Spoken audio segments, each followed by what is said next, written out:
भी अपना माइक बंद कर लें। एक साथ गुरु मंत्र का उच्चारण करेंगे। श्वास भरें।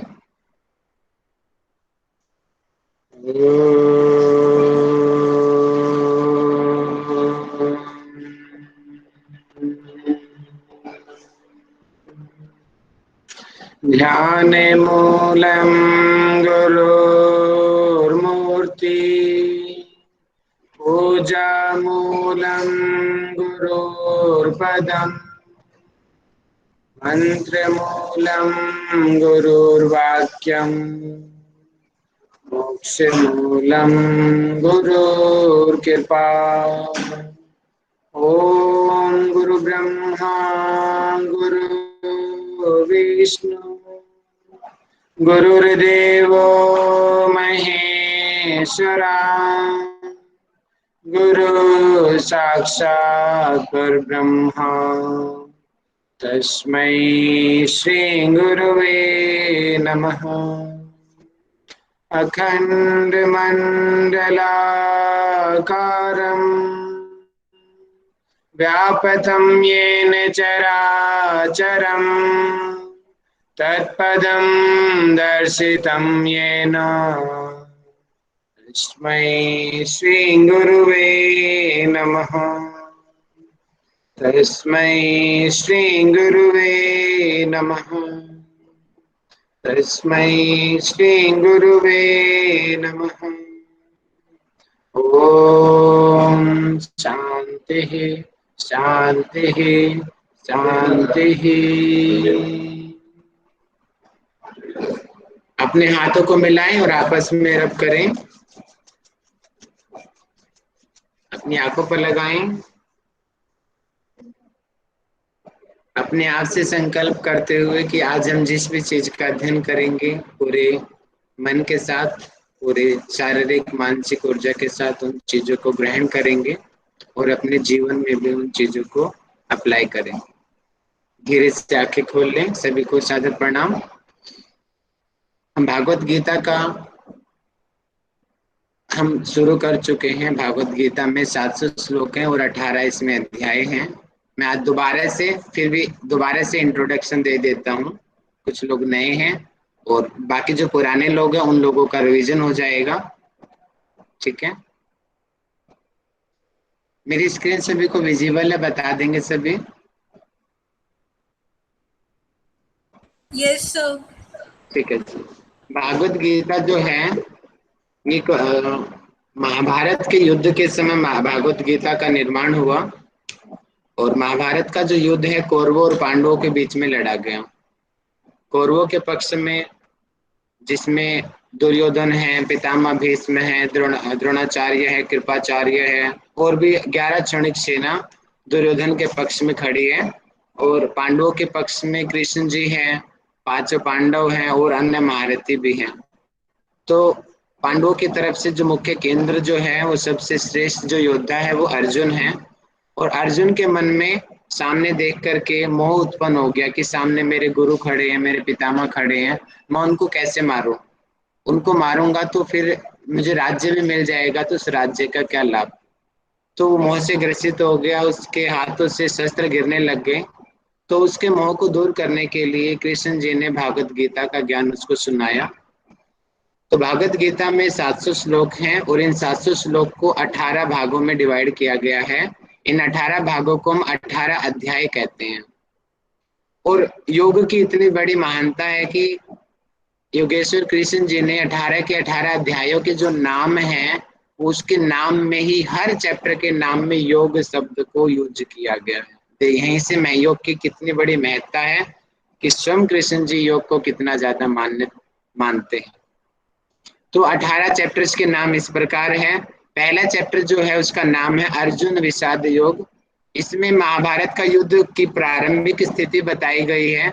इसमें अलग अलग योद्धा अलग अलग शंख ध्वनि के साथ में युद्ध का आह्वान करते हैं और फिर अर्जुन जो है युद्ध क्षेत्र के मध्य भूमि में आता है और दोनों सेनाओं का निरीक्षण करता है और अपनों को देख करके उसके मन में इस तरीके से विरक्ति उत्पन्न हो जाती है कि इस युद्ध से कुछ परिणाम उत्पन्न नहीं होएगा, मुझे सिर्फ पाप ही मिलेगा।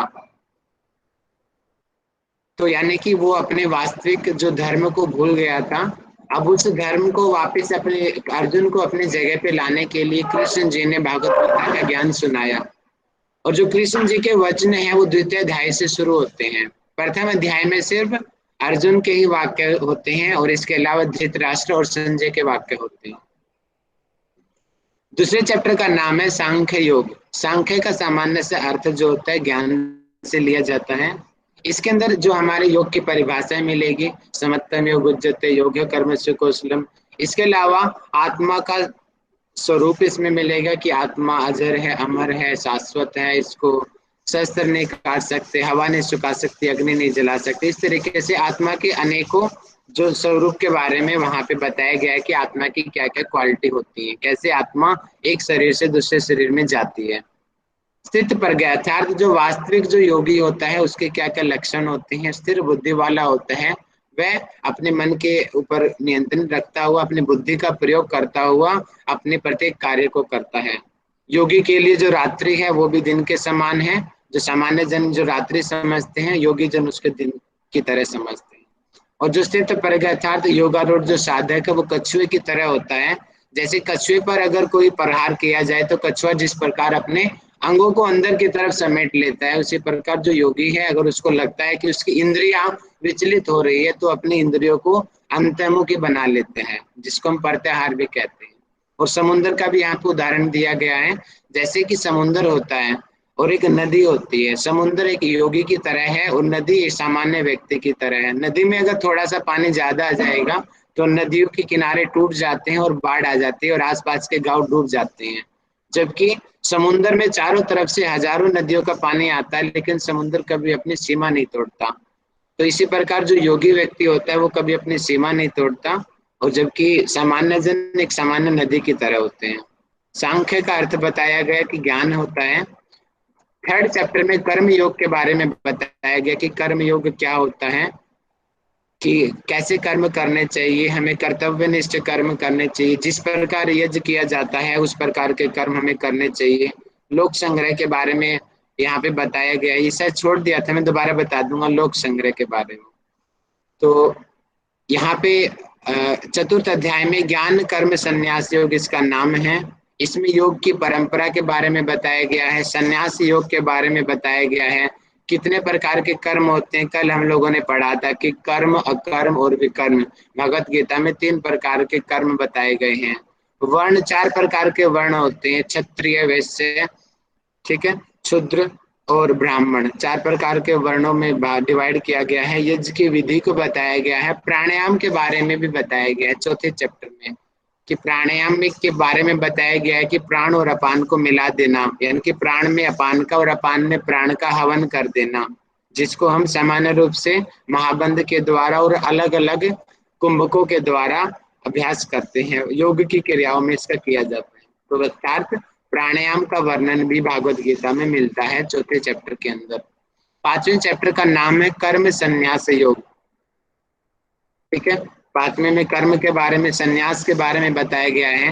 जो छठा चैप्टर है इसको नाम है आत्म संयम योग। आत्म यानी कि आत्मा का संयम करना है, अर्थात अपने मन, अपने इंद्रियां, इन चीजों को संयमित रखते हुए ध्यान का अभ्यास करना है। तो इसका इसी चैप्टर का एक दूसरा नाम भी है जिसको ध्यान योग भी कहते हैं। छठे चैप्टर को ध्यान योग के नाम से भी जाना जाता है। इसमें योगारूढ़ साधक के बारे में बताया गया है कि योगारूढ़ साधक कैसा होता है, कि वो अपने इंद्रियों को संयमित रखता है, वो अपने मन के वशीभूत नहीं होता है। योग के यानी कि योग का स्थान बताया गया कि एकांत स्थान होना चाहिए। स्थान ना ज्यादा ऊंचा हो ना ज्यादा नीचा हो, शुद्ध स्थान में हमें योगाभ्यास करना चाहिए। और प्राकृतिक वातावरण होना चाहिए, सुरक्षित होना चाहिए।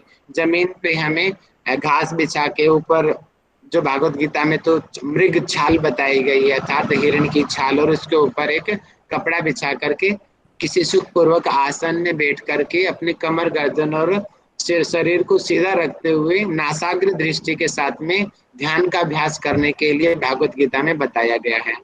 अभ्यास और वैराग्य ये 2 धारी तलवार है जिसके द्वारा अपने मन को नियंत्रित किया जा सकता है। ध्यान योग के बारे में विशेष रूप से छठे अध्याय में बताया गया है और इसके लाभ भी बताए गए कि मेडिटेशन के द्वारा किस प्रकार हम अपने मन को कंट्रोल कर सकते हैं, किस प्रकार हम अपने शारीरिक मानसिक समस्याओं का हल कर सकते हैं। 7वें चैप्टर का नाम है ज्ञान विज्ञान योग। इसमें साइंटिफिक बातों को बताया गया है। इसमें प्रकृति के बारे में बताया गया है कि कैसे प्रकृति का निर्माण हुआ, संसार का निर्माण कैसे हुआ है, ब्रह्म का क्या है, वास्तविक ब्रह्म का स्वरूप बताया गया है। दुर्जनों मनुष्य के प्रकार, कितने प्रकार के बुरे व्यक्ति होते हैं, और सबसे जो विशेष, जो सबसे जरूरी है, भक्त के प्रकार, जो आपके सिलेबस में भी लगे हुए हैं। तो हम इन्हीं चीजों को पढ़ेंगे जो हमारे सिलेबस में है, कि 4 प्रकार के भक्त होते हैं। आर्थ भक्त होते हैं, जिज्ञासु भक्त होते हैं, अर्थार्थी भक्त होते हैं, ज्ञानी भक्त होते हैं। आज मैं इन चीजों को पढ़ाऊंगा आपको। इन चारों भक्त में ज्ञानी भक्त को सबसे श्रेष्ठ बताया गया है। तो यानी कि भक्त के प्रकार 7वें चैप्टर में बताए गए हैं। किसी का माइक खुला है, अपना प्लीज माइक बंद कर लीजिए। खुशबू जी, ध्यान रखिए इन छोटी छोटी चीजों का थोड़ा। 8वें चैप्टर का नाम जो है अक्षर ब्रह्म योग। अक्सर इसमें ओमकार का वर्णन मिलता है। जैसे कि भगवान कृष्ण कृष्ण जी बोलते हैं ना कि शब्दों में मैं ओमकार हूँ। इसमें 8वें चैप्टर में हमें मिलेगा कि अगर कृष्ण जी बोलते हैं कि अगर हमें कोई व्यक्ति ने जीवन में कोई कैसे ही कर्म क्यों ना किए हो, अगर वो अंतिम क्षणों में भी अगर ओमकार का उच्चारण करता है तो वो भी मुझे ही प्राप्त मिलेगा, अर्थात उसकी भी मुक्ति संभव है। तो इसके बारे में 8वें चैप्टर में वर्णन मिलता है। 9वें चैप्टर के बारे में, इसमें ईश्वर पूजन के बारे में 9th चैप्टर में बताया गया है कि कैसे ईश्वर को पूजा जाता है। साकार परमात्मा, निराकार परमात्मा। आप चाहे देवताओं की पूजा करो, आप देवी किसी की भी आप पूजा करो, लेकिन यहाँ पे बता रहे हैं आप किसी की भी पूजा करो, अंत में वो मुझ तक ही आएगा। आवश्यक है कि वो पूजा आप किस श्रद्धा भावना के साथ करते हो। तो इसके बारे में हमें 9th चैप्टर में वर्णन मिलता है। आज हम इसको पढ़ेंगे। 10th चैप्टर जिसका नाम है विभूति योग। विभूति का अर्थ होता है सिद्धियां, शक्तियां, कि भगवान की क्या क्या शक्तियां हैं, भगवान क्या क्या कर सकते हैं, उसके बारे में 10वें चैप्टर में बताया गया है। एकादश अध्याय अर्थात 11वें अध्याय में विराट स्वरूप का दर्शन किया जाता है कि भगवान का जो वास्तविक स्वरूप है। वहां पे अर्जुन भी देख के डर जाता है कि उसकी नजर जहाँ पे जाती है वहीं पे कृष्ण जी उसको दिखाई देते हैं। हजारों हाथ है, हजारों सिर है, हजारों मुख हैं। एक मुख में लोग आ रहे हैं, जन्म ले रहे हैं, एक मुख में दूसरे लोग मृत्यु को प्राप्त हो रहे हैं। सूर्य से भी तेजस्वी उनका स्वरूप है। सूर्य, चंद्रमा और स्वयं ब्रह्मा विष्णु महेश स्वयं उनके अंदर ही समाये हुए हैं। इस प्रकार का विराट स्वरूप जो है 11वें अध्याय में वर्णन मिलता है। चैप्टर नंबर 12वें में इसका नाम है भक्ति योग। 7वें चैप्टर में तो खाली भक्त के प्रकार बताए गए हैं, और 12वें चैप्टर में कंप्लीटली भक्ति योग, भक्ति योग से क्या होता है, किस प्रकार की भक्ति करनी चाहिए, आस्था कैसी होनी चाहिए, कैसे भगवान को पूजना चाहिए, बहुत ही गहराई रूप से 12वें चैप्टर में बताया गया है भक्ति की योग के बारे में। जैसे 4 प्रकार के भक्त हमने जाने थे ना, आर्थ अर्थार्थी, जिज्ञासु और ज्ञानी भक्त। उन्हीं भक्तों में कौन कौन से भक्त श्रेष्ठ होते हैं, कैसे वो भक्ति करते हैं, आप किस प्रकार के भक्त हो, मैं किस प्रकार का भक्त हूँ। जब हम इन चीज को पढ़ेंगे तो आपको पता चल जाएगा इन चीजों का कि वास्तव में सच्चा भक्त कौन है और खाली आडंबर वाला भक्त कौन सा है। 13वें चैप्टर में क्षेत्र क्षेत्रज्ञ विभाग के बारे में बताया गया है। क्षेत्र यानी कि शरीर को क्षेत्र बोलते हैं, क्षेत्रज्ञ यानी कि बुद्धि को क्षेत्रज्ञ कहा गया है। तो इसके बारे में यहाँ पे इन चीजों के बारे में ज्ञान है, ज्ञान के बारे में विशेष रूप से 13वें चैप्टर में हमें वर्णन मिलता है। 14वें चैप्टर में गुणत्रय विभाग योग। 3 प्रकार के गुण होते हैं, सात्विक, राजसिक और तामसिक। इन तीनों प्रकार के गुणों का वर्णन मिलता है। सात्विक यानी कि जो सज्जन पुरुष होते हैं, जो विद्वान संत, जो महात्मा व्यक्ति होते हैं, वो सात्विक प्रकृति के होते हैं। राजसिक प्रकृति यानी कि जो चंचल स्वभाव की प्रवृत्ति होती है, जैसे कि जो राजा महाराजों की, जो ऐश्वर्य में रहने वाले जो व्यक्ति होते हैं, उनकी राजसिक प्रवृत्ति होती है। तामसिक प्रवृत्ति, जो राक्षस प्रवृत्ति के जो गुण होते हैं, उसको तामस कहा गया है। जो लोगों को, जिनको सताने में आनंद मिलता है, लोगों का शोषण करने में उनको आनंद मिलता है, मारने में, पीटने में, खून करने में, है, इस तरीके की जो प्रकृति होती है तामस प्रकृति होती है। इसके बारे में डिटेल में 14वें चैप्टर में वर्णन मिलता है। चैप्टर नंबर 15 में पुरुषोत्तम योग इसका नाम है। इसमें संसार रूपी पीपल के द्वारा जो पूरे सबका वर्णन मिलता है कि जैसे कि एक पेड़ है, पेड़ को उल्टा कर दिया जाता है, जो उसके पत्ते हैं वो वेद हैं, टहनियां हैं।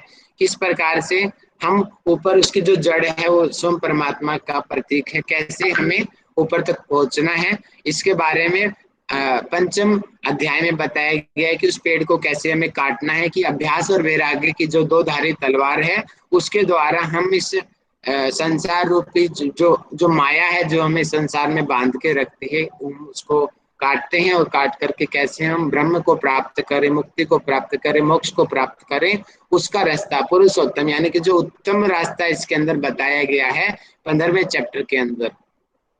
चैप्टर नंबर 16 में देवासुर संपद विभाग योग। इसमें यानी कि जो हमारी जो क्वालिटीज होती है ना, यानी कि कुछ कोई बच्चे होते हैं वो पैदाइशी ईमानदार होते हैं, पैदाइशी सच्चे बोलने वाले होते हैं, पैदाइशी हमेशा एक दूसरे की हेल्प करने वाले होते हैं, यानी कि जो अच्छी अच्छी जो आदतें होती है उनको कहते हैं कि देवी संपदा, ये भगवान से गिफ्ट में मिली है, उनको अपने पेरेंट्स से गिफ्ट में मिली है, कि बचपन से ही ये बच्चा इस अच्छी अच्छी क्वालिटीज के साथ पैदा हुआ है, उसके साथ कोई कितना ही बुरा कर दे लेकिन वो फिर भी अच्छा ही करेगा। तो यानी कि इन जो क्वालिटीज होती हैं इनको देवी संपदा कहते हैं। और कुछ कुछ बच्चे ऐसे होते हैं बचपन से ही चोर होते हैं, बचपन से बेईमान होते हैं, यानी उनके बेईमानी चोरी ये उनके खून में होती है, तो ये क्या होती है, इसको आसुरी संपदा बोलते हैं, कि उनके पूर्व जन्मों के संस्कार ऐसे होते हैं जिनकी वजह से उनकी आदत ऐसी बन जाती है कि वो पैदा होते ही इस तरीके के काम करने लग जाते हैं और पूरी जिंदगी भर करते रहते हैं। तो बाद में बताया गया है कि हमें देवी संपदा को बढ़ावा देना चाहिए, अच्छा जैसे अच्छी संगत में बैठेंगे, अच्छा ज्ञान प्राप्त करेंगे तो देवी संपदा हमारी बढ़ती जाएगी। अच्छे व्यक्तियों की जो संगत होती है वो देवी संपदा होती है, और बुरे व्यक्तियों की जो संगत होती है उसको आसुरी संपदा कहते हैं। तो इसके बारे में 16वें अध्याय में वर्णन मिलता है।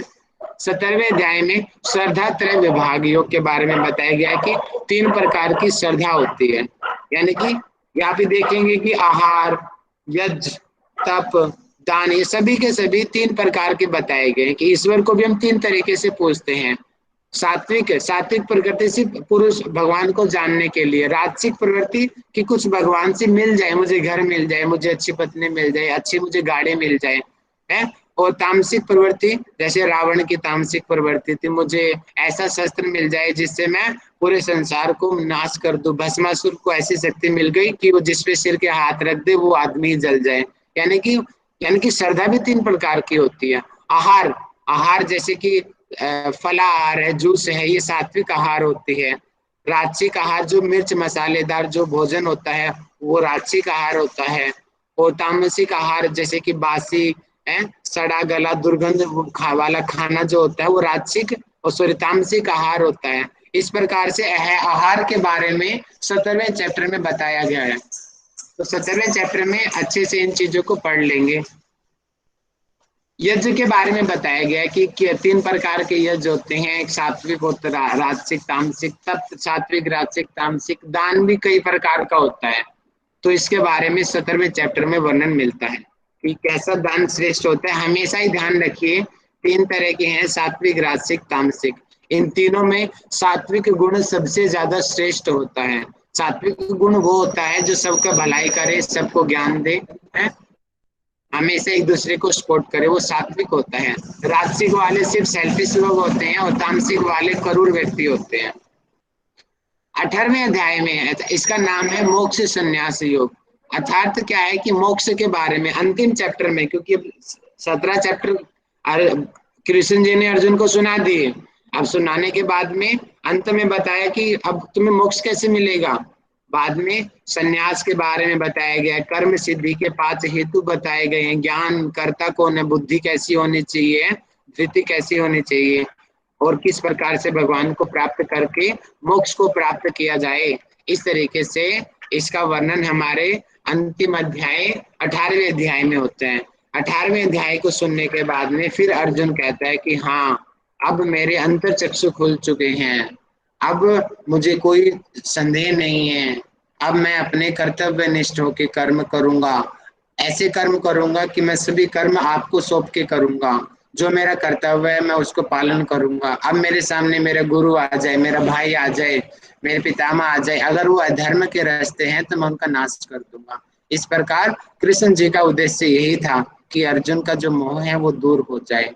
और वास्तविक रूप से अगर हम देखा जाए, ये खाली अर्जुन के संदेह नहीं थे, ये एक्चुअल में हमारे डाउट्स थे, हमारे क्वेश्चंस थे, जो हमारे क्वेश्चन अर्जुन जी पूछ रहे हैं और उनका उत्तर कृष्ण जी हमें दे रहे हैं। तो भागवत गीता ऐसा ग्रंथ है जिसमें लगभग हर तरीके की, संसार की कोई भी क्यों न समस्या हो, हर समस्या का समाधान है।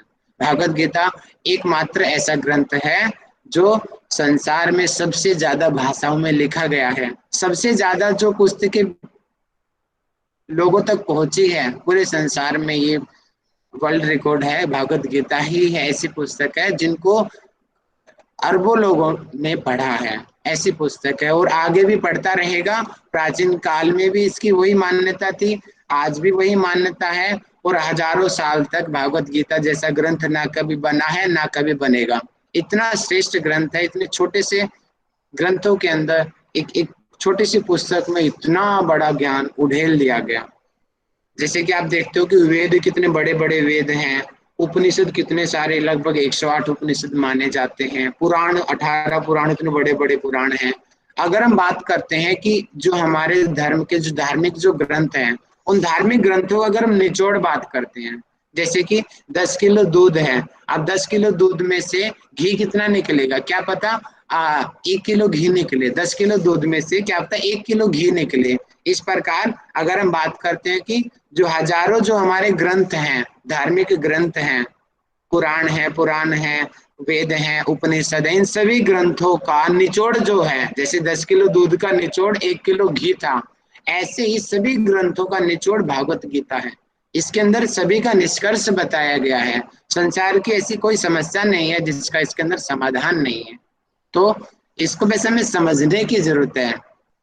ठीक है, मेरा प्रयास है कि मैं आप लोगों को बेहतर से बेहतर उदाहरण के साथ समझाऊं, क्योंकि ज्ञान तो इतना है कि कोई भी इसको समझा नहीं सकता। फिर भी मेरा प्रयास है कि मैं सरल से सरल शब्दों में इतना जो शुद्ध ग्रंथ हम लोगों को मिला है पढ़ने और पढ़ाने के लिए, और आप लोगों को समझने के लिए, और समझ करके उसको अपने जीवन में ढालने के लिए। तो इन बातों को खाली हम परीक्षा की दृष्टि से नहीं, अपने जीवन में भी आप लोगों को अप्लाई करना है, तभी हमारा जीवन सफल हो पाएगा। ठीक है, तो ये हमारा, मैंने दोबारा से आप लोगों को ओवरव्यू दे दिया ताकि आप लोगों को पता चले कि हम अभी कहाँ पर खड़े हैं। ठीक है जी, अब हम आगे बढ़ते हैं। कल मैंने आपको छठा चैप्टर कराया था। अब छठे चैप्टर में ये एक श्लोक बहुत इंपॉर्टेंट था, ये छूट गया था, ये मैं आपको आज बता देता हूँ। श्लोक संख्या 46 निकाल लें। छठे अध्याय का श्लोक संख्या 46 निकाले, बहुत फेमस ये श्लोक है। इसको मैं एक बार पढ़ के सुना देता हूँ। इसके अंदर योगी के गुण बताए गए हैं, क्योंकि बार बार कृष्ण जी बोलते हैं अर्जुन को, हे अर्जुन तू योगी बन, योगी बन तू, बार बार ऐसे बोलते हैं। अब अर्जुन कहता है कि मैं योगी क्यों बनूं, ऐसा क्या है योगी के अंदर, योग में क्यों करूं, क्यों मैं योग साधना करूं। अब उसका उत्तर इसमें बताया गया है कि क्यों आपको योग साधना करनी है। यहाँ पे बताया गया है कि तपस्वी भ्यो धिको योगी ज्ञानीभ्यो मतोधिक कर्मिष्ठधिको योगी तस्माद्योगी भवार्जुन। ये श्लोक सब लोगों को याद होना चाहिए। मैं फिर बोल लेता हूँ, आप लोगों को मेरे पीछे से बोलना है। तपस्वीभ्योऽधिको योगी, तपस्वीभ्योऽधिको योगी ज्ञानीभ्यो मतोऽधिकः, ज्ञानीभ्योऽपि मतोऽधिकः कर्मिष्ठधिको योगी, कर्मिभ्यश्चाधिको योगी तस्माद्योगी भवार्जुन, तस्माद्योगी भवार्जुन। सभी लोग पीछे से बोलना है आपको है। तपस्वीभ्योऽधिको योगी ज्ञानीभ्योऽपि मतोऽधिकः कर्म कर्मे कर्मेभ्यश्चाधिको योगी तस्माद्योगी भवार्जुन। ठीक है जी, अब मुझे ज्योति पांडे जी पढ़ के सुनाएंगे इस श्लोक को।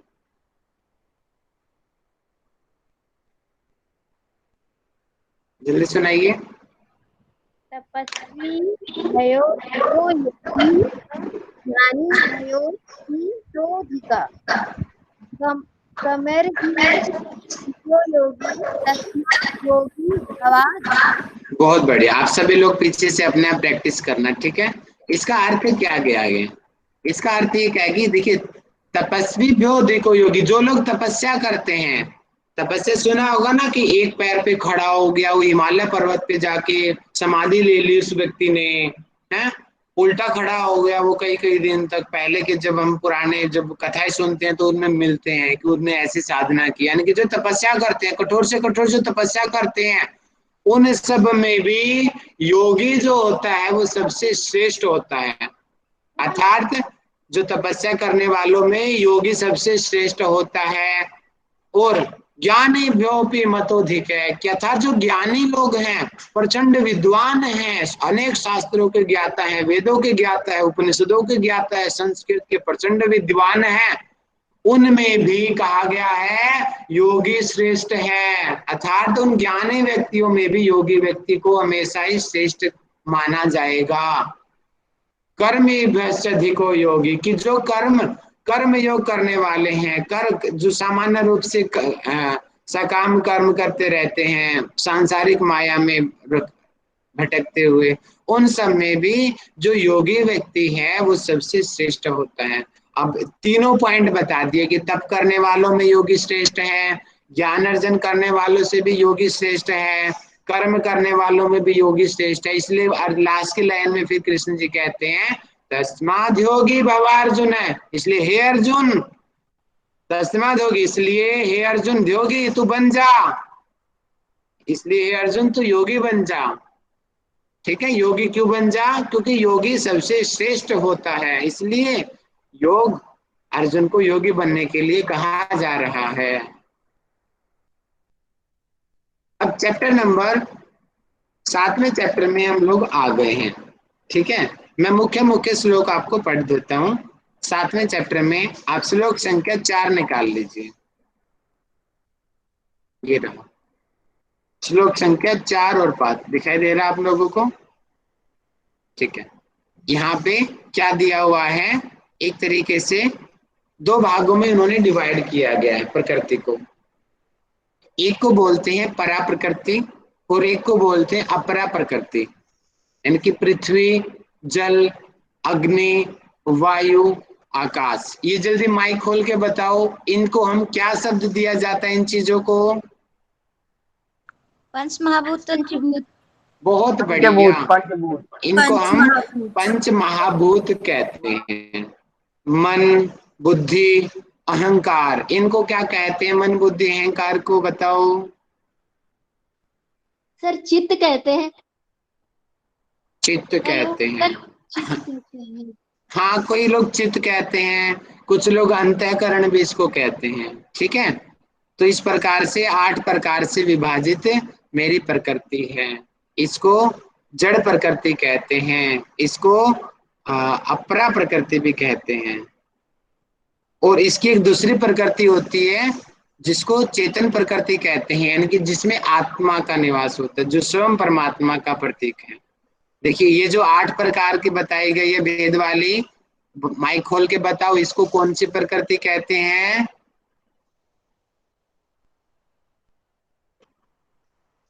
कम ऑन, माइक खोल के बताएं, क्या कौन सी प्रकृति कहते हैं? सर अपरा। अपरा प्रकृति या जड़ प्रकृति। अपरा प्रकृति के अंदर 8 प्रकार की भेद वाली बताई गई है। माइक खोल के बताओ वो 8 भेद कौन कौन से हैं?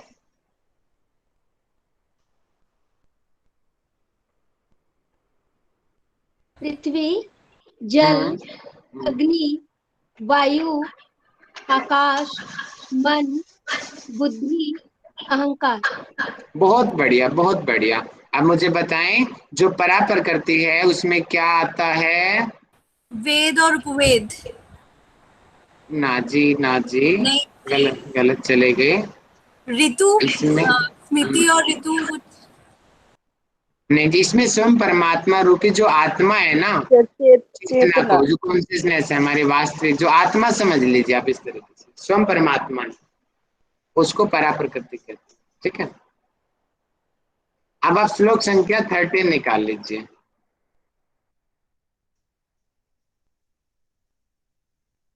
इसमें गुणों के बारे में हल्का सा इंट्रोडक्शन दिया है यहाँ पे, और जो गहराई रूप से 14वें अध्याय में हम इन चीजों को पढ़ेंगे। फिर भी बता देता हूँ कि जो हमारा जो निर्माण हुआ है, जो हम ये ऐसी कोई बात नहीं है कि कोई जो संत महात्मा है उसके अंदर खाली सात्विक गुण है, ऐसा नहीं होता। तीनों तीनों गुण होते हैं हर व्यक्ति में। हाँ, तीनों गुणों की मात्रा अलग अलग होती है। जैसे कि मान लेते हैं कि सात्विक गुण, मान लेते हैं कि यहाँ पे 80% सात्विक गुण है, तो मान ले कि 10% राजसिक गुण होगा उसके अंदर, और 10% तामसिक गुण होगा उसके अंदर, कुछ भी हो सकता है, यानी कि परसेंटेज ऊपर नीचे हो सकती है। अब तो इसमें सात्विक गुण ज्यादा है तो इस व्यक्ति को हम बोलेंगे ये विद्वान है, अच्छा व्यक्ति है ये, है। और राजसिक गुण भी कई बार मान लेते हैं, राजसिक 80 हो गया, 50 हो गया, 60 हो गया, सात्विक कम हो गया, तामसिक कम हो गया, तो इस व्यक्ति को बोलेंगे ये तो बड़ा मौज करने वाला व्यक्ति है, ऐश करने वाला, इसको तो राजसिक ठाट बात बहुत पसंद होते हैं, ऐसे व्यक्ति को बड़ा चंचल मन वाला होता है ये।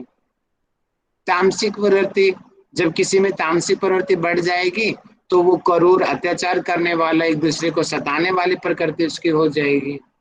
ठीक है, तो ऐसे ये 3 प्रकार के गुण होते हैं। और बाकी इसमें तो खाली यहाँ पे इंट्रो दिया गया है, गहराई में हम 14वें चैप्टर में इनको पढ़ेंगे। 14वें चैप्टर का नाम है, जल्दी माइक खोल के बताओ मुझे, चैप्टर नंबर 14 का क्या नाम है? सर गुणत्रय विभाग योग। बहुत बढ़िया, गुणत्रय विभाग गुणत्रय योग। विभाग योग। वेरी गुड, उसमें हम इन चीजों को ध्यान से पढ़ेंगे। सभी को चैप्टर याद होने चाहिए, ध्यान रखिए सभी, ठीक है। अब ये देखिए श्लोक संख्या 16 में नोट कर ले, वेरी वेरी इंपॉर्टेंट पॉइंट है ये। इसके अंदर भक्त के प्रकार बताए गए हैं, कितने प्रकार के भक्त होते हैं। अब जल्दी से मुझे माइक खोल के बताएं, एक ऐसे चैप्टर का नाम है जिसका नाम है भक्ति योग, तो उस चैप्टर की कौन सी संख्या है, जल्दी बताएं। 12। Very good, chapter number 12। 12 chapter number 12 का नाम क्या है? योग, भक्ति योग। भक्ति योग, ठीक है, भक्ति योग। तो भक्ति योग की गहराइयों को तो चैप्टर नंबर 12 में बताया गया है। भक्त कितने प्रकार के होते हैं इसके बारे में हमें चैप्टर नंबर बताओ कौन से में बताया गया है? Sir chapter number 7। अरे चैप्टर नंबर 7 में बताया गया है, 7 में, ठीक है, 7 चैप्टर में। और भक्त 4 प्रकार के भक्त होते हैं। पहले प्रकार के भक्त को बोलते हैं आर्त भक्त, ठीक है, आर्त भक्त, सभी लोग लिख लीजिए, आर्त भक्त। दूसरे प्रकार के भक्त होते हैं जिज्ञासु भक्त, ठीक है, जिज्ञासु भक्त, जिज्ञासु, ठीक है। और तीसरे प्रकार के भक्त होते हैं अर्थार्थी भक्त, अर्थार्थी, ठीक है, अर्थार्थी भक्त, ठीक है जी। और जो चौथे प्रकार के भक्त होते हैं उनको बोलते हैं ज्ञानी भक्त, ज्ञानी भक्त, ठीक है। तो माइक खोल के बताओ मुझे कितने प्रकार के भक्त होते हैं, नाम बताओ। सर 4 प्रकार फोर के। टाइप्स के। ठीक है, आर्त आर्त भक्त, भक्त, जिज्ञासु भक्त, अर्थार्थी भक्त, ज्ञानी भक्त। ज्ञानी भक्त, वेरी गुड। ये 4 प्रकार के भक्त होते हैं। देखिए इस श्लोक में ये बताया गया है कि चतुर्विद्या भजन्ते माम जन्हा सुकीर्तनो अर्जुन आर्तो जिज्ञासु अर्थार्थी ज्ञानी च भरतर्षभ। ये 4 प्रकार के भक्त हैं, कौन कौन से? अर्थार्थी भक्त, आर्त भक्त, जिज्ञासु भक्त और ज्ञानी भक्त, ठीक है। तो ये 4 प्रकार के हो गए, आर्त, जिज्ञासु, अर्थार्थी। तो ये हिंदी में सीक्वेंस आगे पीछे दिया है, तो आप ऊपर वाली सीक्वेंस याद करना, क्योंकि नेट के पेपर में ये क्वेश्चन एक बार पूछा गया था कि इन चारों भक्तों को सीरीज में लगाओ। तो पहले कौन सा भक्त आएगा? आर्त भक्त, उसके बाद जिज्ञासु, उसके बाद अर्थार्थी, और चौथे नंबर का ज्ञानी भक्त। अब मुझे कोई बताना, मैं एक पिक्चर सामने पेश करूंगा आपके, और फिर आपको बताना है कि इसमें क्या हो रहा है और ये कहाँ की पिक्चर है। तो अपना दिमाग लगाओ, ये कहाँ की पिक्चर आप सबको पता होनी चाहिए। चीर हरण वाला है सर, ये द्रौपदी जी का। द्रौपदी द्रौपदी चीर हरण। द्रौपदी चीर हरण। तो इस घटना के बारे में मुझे कोई बताओ, क्या हुआ और क्यों ये चीर हरण हुआ? वो लोग एक गेम खेल रहे थे सर, उसमें क्या है वो अपना युधिष्ठिर पूरा हार गए। चौसर। चेस एक बोल, पर्सन बताएं। चेस वाला जो गेम होता है उसको। चौसर खेल रहे थे। हाँ वेरी गुड, चौसर खेल रहे थे। खुशबू जी यहाँ आगे बताइए, खुशबू जी और क्या हुआ था फिर वहां पे? सर थोड़ा थोड़ा पता है। चौसर खेल रहे थे। जी प्रेरणा जी बताओ। चौसर खेल रहे थे, उस पे जो शकुनी मामा 5 थे, पांडव जो हैं वो हार गए थे इस कौरव लोग से। तो उस वजह से द्रौपदी का उन लोग ने मांग किया था, मतलब हार गए थे तो। हाँ उन्होंने द्रौपदी जी का मांग किया था। द्रौपदी को दाव में लगाया था शायद ना। दाव में, हाँ दाव बिल्कुल में ठीक है, बिल्कुल ठीक। हार गए थे। जी सर। Very good. कि पांडवों के पास में इंद्रप्रस्थ था, तो पहले तो अपने इंद्रप्रस्थ को, अपनी धरती को, अपनी गाय, अपने जितने आभूषण, जितने भी उनकी संपदा थी सब हार गए।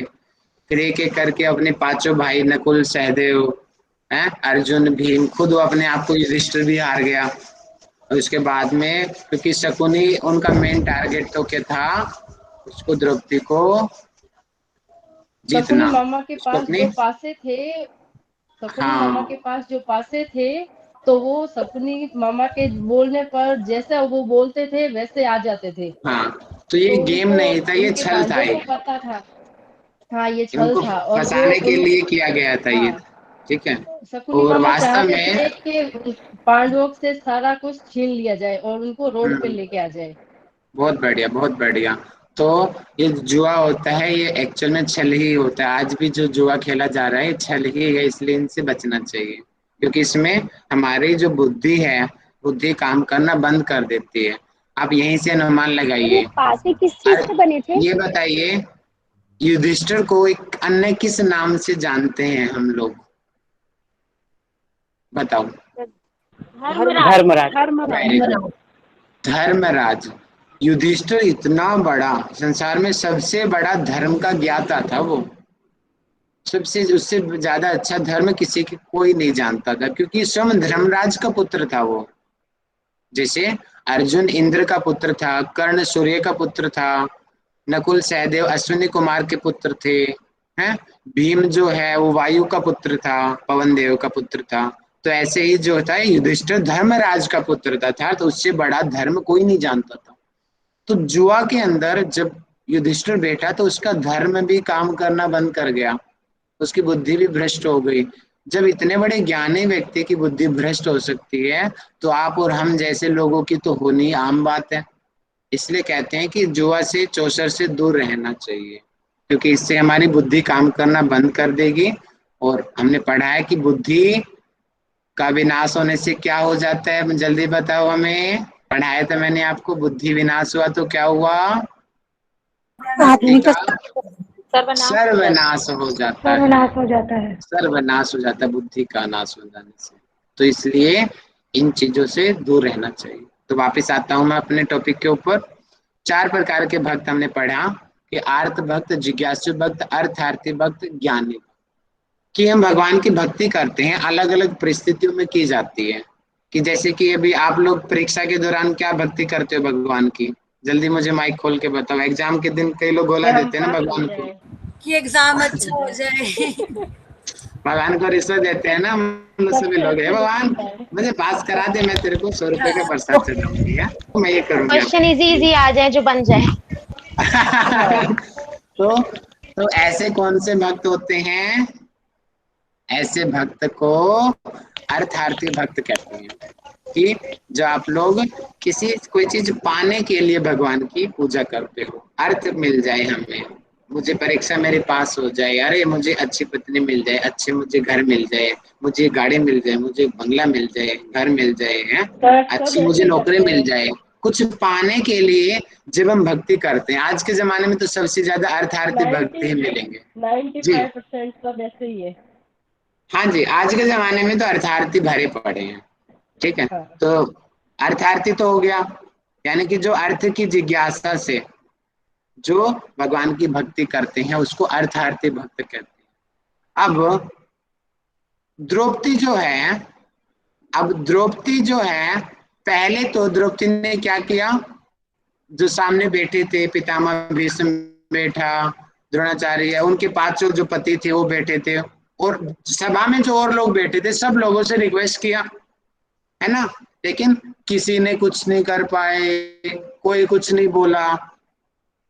अंत में जब उसका दुशासन वस्त्र हरण करने लग गया तो अंत में द्रौपदी को याद आया कि मैं तो संसारिक लोगों के सामने भीख मांग रही हूँ, मुझे तो भगवान से मांगनी चाहिए। उनको पता था कि कृष्ण जी जो है स्वयं भगवान है। तो कृष्ण जी के सामने अंत में आर्त भक्त, यानी कि जब सारे ऑप्शन बंद हो जाए, सारे द्वार बंद हो जाए और अंतिम द्वार हमें सिर्फ दिखे कि हाँ तो भगवान ही है, इसके अलावा मेरी कोई सहायता नहीं कर सकता, तो ऐसे भक्त को आर्त भक्त कहते हैं। समझ आया? बताओ आर्त भक्त किसे कहते हैं? कौन होता है आर्त भक्त? जल्दी बोलो।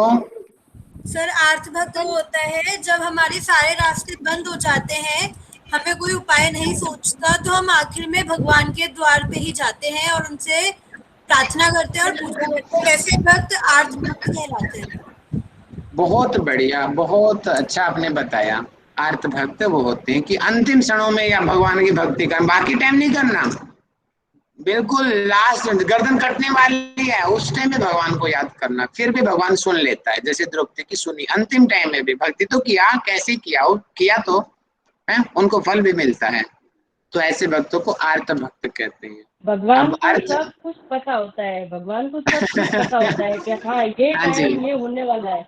जब ठीक है। भगवान ने अब वो चलाया था ना चक्र, तब जी उनसे उनकी उंगली कट गई थी, तभी जी जी द्रौपदी ने जी अपना चुन्नी फाड़ के उनका उंगली पे अपना वस्त्र लगाया था।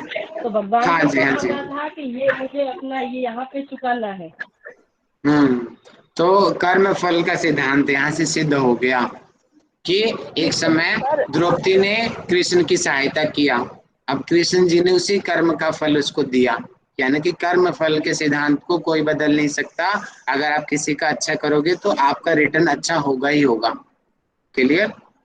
ठीक है, आगे हम बढ़ते हैं। इसको कर्म फल के कर्म योग में भी आप डाल सकते हो, जो कर्म योग मैंने लिखाया था इसी एग्जाम्पल को। और एक एग्जाम्पल और है, जैसे कि राम जन्म में राम जी ने बाली का वध किया छुप करके, तो वो एक कर्म फल तो बन गया ना कि उसका छुप कर वध किया, राम जी ने बाली का वध किया। तो कृष्ण जन्म में जो बाली था वो एक शिकारी के रूप में आया और उसकी तीर की वजह से कृष्ण जी को शरीर को त्यागा। तो यानी कि कृष्ण जी ने खुद भी भगवान होते हुए भी कर्म सिद्धांत को वो नहीं बदल सके, है ना। तो इससे कर्म सिद्धांत सिद्ध होता है कि कर्म का फल कोई बदल नहीं सकता। आप किसी का अच्छा करोगे तो आपको अच्छा फल मिलेगा, आप किसी का बुरा करोगे तो आपको बुरा फल मिलेगा ही मिलेगा। जैसे न्यूटन का थर्ड लॉ कहता है, न्यूटन का थर्ड लॉ कहता है कि आप फोर्स को आगे लगाओगे, फोर्स पीछे ऑटोमेटिक लगेगा, ये साइंस बोलती है। इसलिए मैं आप लोगों को बोलता हूँ और आगे बढ़ने का एक फॉर्मूला देता हूँ आप सब लोगों को, जो मैंने अपने जीवन में खुद अप्लाई किया है। आप लोगों के पास जितना ज्ञान है, जितना आपकी जानकारी है, जितने आपके नोट्स हैं, अपने दोस्तों को, अपने साथियों को बताओ, शेयर करो, कभी भी ज्ञान को रोको मत।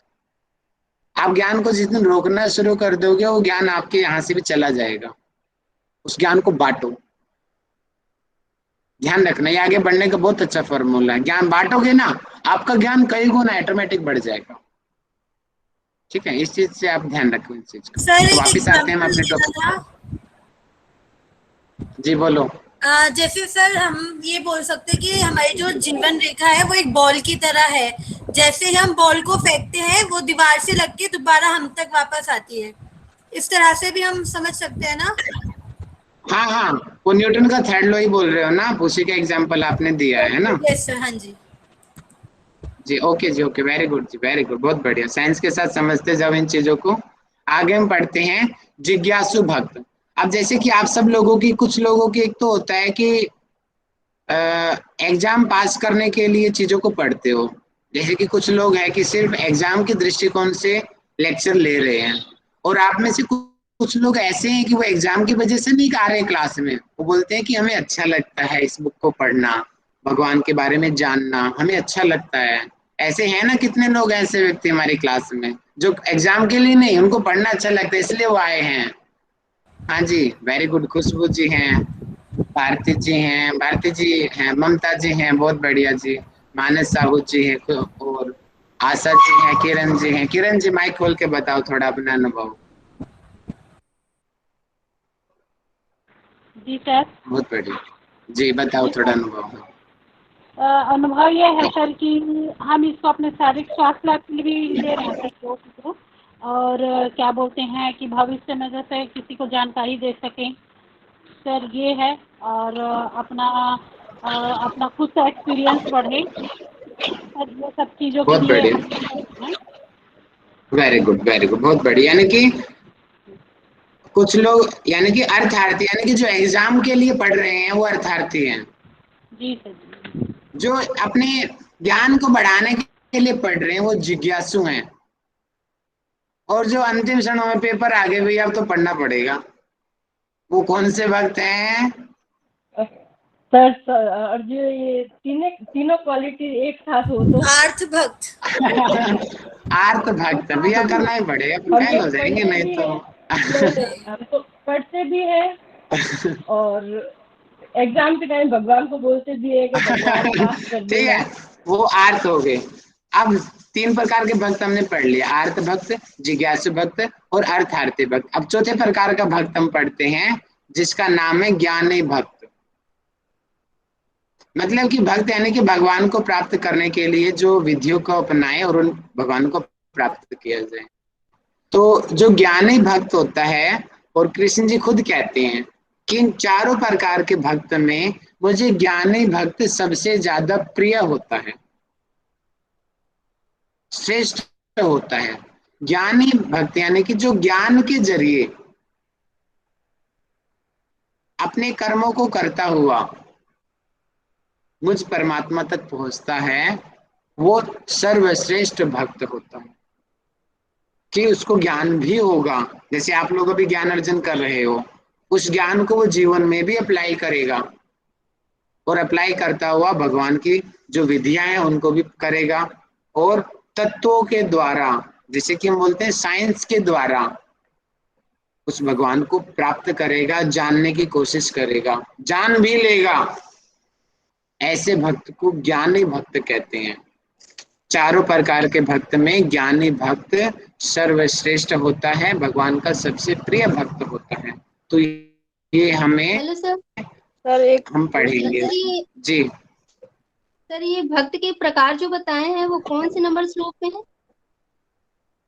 अभी दिखा देता हूँ मैं, रुक जाओ।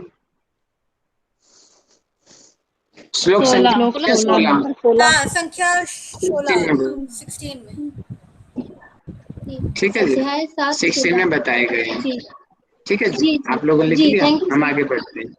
तो आगे इतना विशेष नहीं है, आप अपने आप से पढ़ लेना, ठीक है।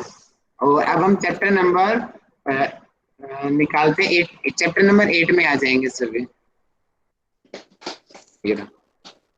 8वें चैप्टर में आ जाएंगे। 8वें चैप्टर में जो है तो बहुत सारी विशेष, लेकिन अभी मैं नहीं पढ़ाऊंगा, बाद में मैं आप लोगों को पढ़ा दूंगा।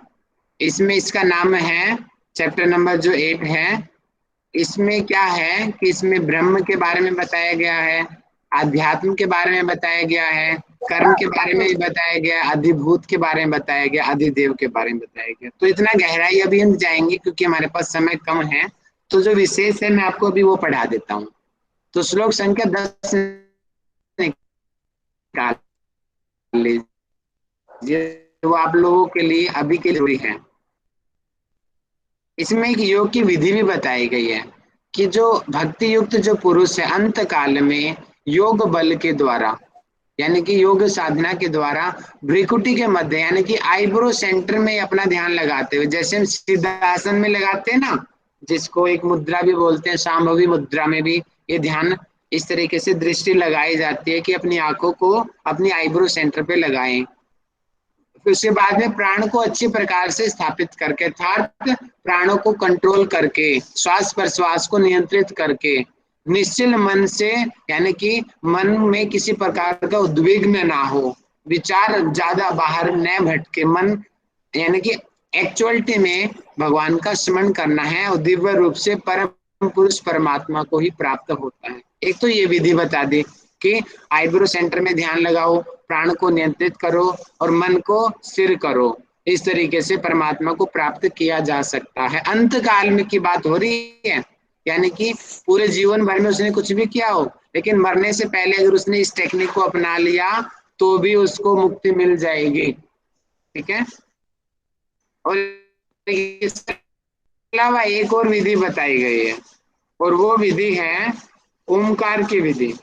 संक्षेप में ये रहा, यहाँ पे मेरा अंत काल में, यानी कि जीवन में कैसे कर्म क्यों न किया हो, अगर अंत काल में भी अगर वो मरने से पहले अगर ओम का उच्चारण करता है, उसका स्मरण करता है, क्योंकि ओम शब्द सर्वश्रेष्ठ है, तो यहाँ पे कृष्ण जी कहते हैं कि मैं शब्दों में खुद ओमकार हूं। अगर कोई व्यक्ति अंतिम समय में भी अगर ओमकार का उच्चारण करता है तो वो भी मुझे ही प्राप्त होता है, अर्थात उसको मुक्ति मिलती है। ठीक है, इस चीज के बारे में यहाँ पे बताया गया है। सर भगवान शंकर को भी तो ओंकार का रूप बोलते हैं ना सर? शंकर को हाँ, ब्रह्मा रुद्र विष्णु महेश। बोलते हैं उनको, रुद्र नहीं रुद्र नहीं, कहते हैं। ओंकार बोल रही हूँ सर। हाँ, ओमकार भी ओंकारेश्वर बोल बोलते देते हैं, ओमकारेश्वर भी बोल देते हैं। ओंकारेश्वर। हाँ, लेकिन अभी हम ग्रंथ के अनुसार रहेंगे, हम उन दूसरी चीजों में नहीं जाएंगे। सर एक क्वेश्चन था सर अभी। सर जी बताइए। हाँ जी, बताओ बताओ। हाँ सर, हाँ एक क्वेश्चन था, जब ये सर भक्त के प्रकार बोल रहे हैं सर, आर्त, जिज्ञासु, अर्थार्थी और ज्ञानी, इसमें सर्वश्रेष्ठ जो है ज्ञानी है, तो सर क्या मुक्ति ज्ञानी को ही मिलेगी या जो भी है मुक्ति ये भक्त होने पर मिलेगा, या फिर इसको ज्ञानी होना अनिवार्य है? देखिए, ज्ञानी भक्त का मैं आपको एक एग्जांपल देता हूँ, ठीक है। सुनो, हमारा उद्देश्य है प्राइम मिनिस्टर की पोस्ट को पा लेना, ठीक है। आप समझने की कोशिश करना, आपका उद्देश्य है आपको प्राइम मिनिस्टर बनना है। आप समझ जाओ कि प्राइम मिनिस्टर मुक्ति है, आप इस तरीके से ऐसे समझ जाओ, ठीक है। अब आप क्या कर रहे हो, अब आप कुछ दुविधा में पड़ गए, आप ग्रेजुएशन में आए हुए हो और यहाँ पे दुविधा में पड़ गए और उस समय आप भगवान को याद कर रहे हो। तो आपने क्यों याद किया भगवान को, बताओ क्यों? उस समय आर्त भक्त क्या होते हैं कि सिर्फ जो वर्तमान की जो उनकी परिस्थिति है सिर्फ उसका निदान हो जाए, समझ रहे हो? द्रौपदी ने क्यों याद किया? उसकी जो वर्तमान समस्या थी, वर्तमान समस्या उसकी क्या थी? उसका चिर हरण हो रहा था, उसका मान हरण हो रहा था, उसकी रक्षा के लिए उसने किया, वो रक्षा हो गई। तो जितना आप कर्म करोगे उतना ही तो फल मिलेगा, उसके आगे का कैसे मिल जाएगा? तो इसलिए आर्त भक्त वालों को सिर्फ जिस समस्या के लिए भगवान को याद किया वो समस्या निदान हो जाएगी, मुक्ति कैसे मिलेगी? उसने भगवान को याद तो समस्या के लिए किया था, मुक्ति कैसे मिलेगी? समस्या का तो निदान होगा ना खाली। सर इसके संदर्भ में दूसरी बात, हाँ सर बोलिए। जिज्ञासु भक्त, उन्होंने सिर्फ जानने के लिए किया था, जान लिया, जानने से कोई भगवान थोड़े मिलता है। हाँ, जानने के बाद में जो चीज बताई गई उसको अप्लाई करने से भगवान मिलता है। आप सब लोगों को पता है, अभी मैंने बताया कि अंतिम समय में ओमकार का उच्चारण करो, आईब्रो सेंटर में अपने ध्यान को लगाओ, मन को शांत करो, पता आप सब लोगों को है, लेकिन क्या उसको कोई फॉलो करता है? नहीं करता। जिज्ञासा होनी और उसको अप्लाई करना दोनों अलग अलग विषय हैं। तो इसलिए जिज्ञासु भक्त को भी पूर्ण रूप से परमात्मा नहीं मिल सकते। भक्त तो वो हैं लेकिन पूर्ण मुक्ति उनको नहीं मिल सकती। अब रह गया थर्ड अर्थार्थी भक्त। आपने भगवान को याद किया खाली आपकी एग्जाम निकल जाए, आपकी नौकरी लग जाए, आपकी नौकरी लग गई है, जो आपने भगवान के सामने डिमांड रखी थी वो डिमांड आपकी पूरी हो गई, तो जितने आप मांगोगे उतना ही तो मिलेगा आपको, तो नहीं होगा, उसको भी पूर्ण मुक्ति नहीं मिलेगी। अब ज्ञानी भक्त मांगता ही भगवान को है सीधा, इसलिए ज्ञानी भक्त को ही मुक्ति मिलती है। क्लियर? सर ये भी इसको डिस्कशन थोड़ा करिएगा सर, अभी क्लास डिस्टर्ब होगा, मैं थोड़ा करूंगी सर एक में। बाद में कर लेंगे, ठीक है, अभी नहीं करते, बाद में कर लेंगे। अब आप सभी लोग चैप्टर नंबर 9 निकाल लीजिए। चैप्टर नंबर 9 में भी कुछ ज्यादा विशेष नहीं है सर। तो 8 में इतना ही है, विशेष वही है। अभी क्योंकि हमारे पास टाइम कम है इसलिए मैं विशेष ही पढ़ा रहा हूँ आपको, ठीक है सर। आप ये 8 श्लोक संख्या 20 निकाल लीजिए। सर 8 का 11 और 12 में एक बार एक्सप्लेन कर दीजिए ना, एक लाइन में ही। कौन से चैप्टर का? सर 8 अध्याय का जो 11 और 12 का भी बोले ना उसको। हाँ उसको अच्छा वो जी जी आप ये समझ जाइए, ओमकार का उच्चारण करना, जो ओमकार जो शब्द है वो समझो भगवान है। आप लोगों ने जीवन में कैसे ही कर्म क्यों न किए हो, ये वहां पे कृष्ण जी एक फॉर्मूला देते हैं कि अंतिम समय ऐसा एक मिलन होता है भगवान का और भक्त का, और हमारे जीवन के ऐसे क्षण होते हैं कि उन क्षणों में हम जैसे भाव रख के हमारी डेथ होती है, अगले जन्म में हमें ऐसा ही जन्म मिलता है। एक कहानी भी आती है कि ऋषि रहे हैं और वो ऋषि बड़े ही ज्ञानी भक्त रहे हैं और उनको पूरे जीवन भर में उन्होंने बड़े ही अच्छे अच्छे कर्म किए, उनको मुक्ति मिलने वाली थी उस ऋषि को। लेकिन क्या हुआ ना, अंतिम क्षणों में उसको एक हिरण के बच्चे से प्यार हो गया, हो ही जाता छोटे छोटे बच्चों से, तो वो बड़ा ही उसका ख्याल लगता था वो ऋषि हिरण का। और उसका अंतिम क्षण आए मरने के, अब अंतिम क्षण में भी उस बच्चे को याद कर रहा था, हिरण के बच्चे को, क्योंकि वो बड़ा ही अटैच हो गया था उसके साथ में। अगर वो उसको याद नहीं करता तो उसकी मुक्ति संपूर्णतः लिखी थी, मिलनी ही मिलनी थी उसको। लेकिन अभी यहाँ पे भगवद गीता में हमने पढ़ा ना कि अंतिम क्षणों में हमारे मन की जो स्थिति होती है वही हमें आगे के जन्म का निर्धारण करती है। एक तो कर्म तो करेंगे लेकिन सबसे महत्वपूर्ण अंतिम क्षण करते हैं। इसलिए कहते हैं कि अंतिम क्षणों में कम से कम भगवान का नाम हमें याद करना चाहिए, भगवान को याद करना चाहिए, अच्छे कर्म करने चाहिए। बोलते हैं ना अंतिम क्षणों में तो कम से कम करो, क्योंकि बहुत ज्यादा मायने हुआ था ना भरत जी के साथ भी किसके साथ हुआ जी? था। भरत जी राम का भाई। अरे वो तो वैसे ही श्रेष्ठ महापुरुष थे, उनसे तो बड़ा कोई है ही नहीं भक्त, सबसे श्रेष्ठ भक्त थे वो। भक्त के श्रेणियों में सबसे ऊंचा नाम आते हैं, जैसे हनुमान जी सबसे श्रेष्ठ भक्तों में से एक थे, ऐसे भरत भी सबसे श्रेष्ठ भक्तों में से एक थे। लेकिन हनुमान, भरत, मीरा, हाँ किसी जीव से मोह लगाया था ना लास्ट टाइम। क्या कह रहे हैं आप? भरत जी ने भी लास्ट टाइम में किसी जीव से मोह लगाया था ना। हाँ जी वही थे वो ऋषि। उस ऋषि का नाम भक्त था। एक भरत तो राम जी का भाई था, और जो आप कह रहे हो ना भरत, वो एक ऋषि का नाम था जो मैं कहानी सुना रहा हूँ, उसी ऋषि का नाम भरत था वो, ठीक है। तो जो है यानी कि अब अंतिम क्षणों में भी अगर मुक्ति पाने हैं तो अंतिम क्षणों का ही तरीका बताया उन्होंने कि या तो आईब्रो सेंटर में अपने ध्यान को लगा करके, प्राणों को नियंत्रित करके, मन को स्थिर करके परमात्मा का ध्यान करो, उस स्थिति में आपको मुक्ति मिलेगी। या फिर ओमकार का उच्चारण करो, अपने इंद्रियों को नियंत्रित करते हुए, उस समय आपको परमात्मा मिलेगा, लेकिन होता नहीं है। अंतिम समय में भी मोह माया में पड़े रहती हैं। बेटा तुझे जायदाद मिल गई क्या? अच्छा बेटा तू ये कर लेना, मैं जा रहा हूँ, ओके बेटा, है ध्यान रखियो अपना। अंतिम समय में भी हम सांसारिक मोह माया में भी पड़े रहते हैं। हमारे में अब वो सर नहीं ऐसा होता बोलेगा है कि क्या बेटा लास्ट अपना टाइम ध्यान नहीं में जो रखेगा क्या? अब वो मरने वाला है, अगर वो नहीं बोलेगा तो क्या बेटा ध्यान नहीं रखेगा? बेटा तो ध्यान रखेगा। बोलेगा बेटा रोना मत, मैं जा रहा हूँ, क्या वो रोएगा नहीं क्या? ये कौन सी अनलॉजिकल बात कह रहे हो? अंतिम क्षणों में हमें सांसारिक बातों में ध्यान नहीं लगाना चाहिए, और सभी लोग लगाते हैं, इसलिए वो सांसारिक माया में पड़े रहते हैं।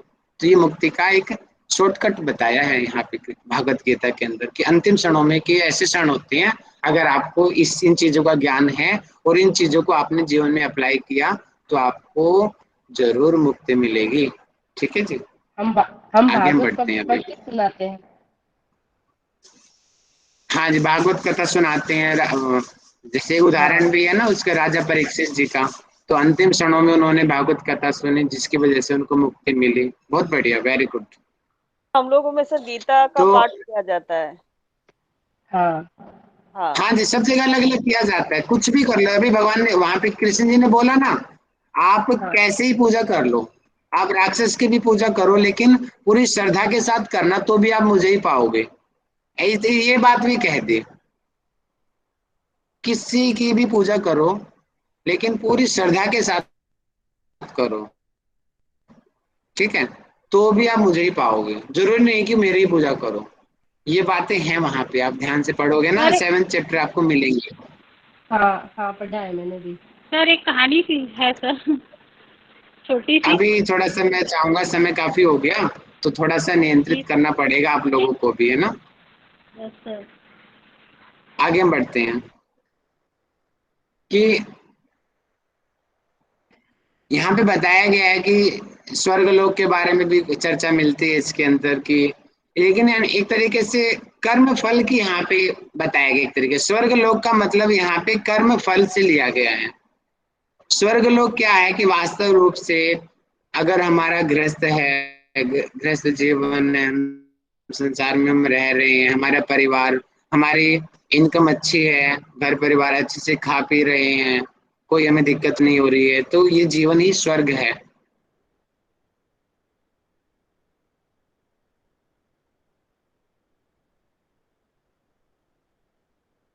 वास्तविक में, और जीवन में रहते हुए हमें हमारी इनकम भी नहीं है और मन, तो स्वर्ग नरक ये जीवन ही है। तो यहाँ पे कहा गया है कि हम अच्छे कर्म करेंगे तो हम बोलते हैं ना स्वर्ग की प्राप्ति होगी।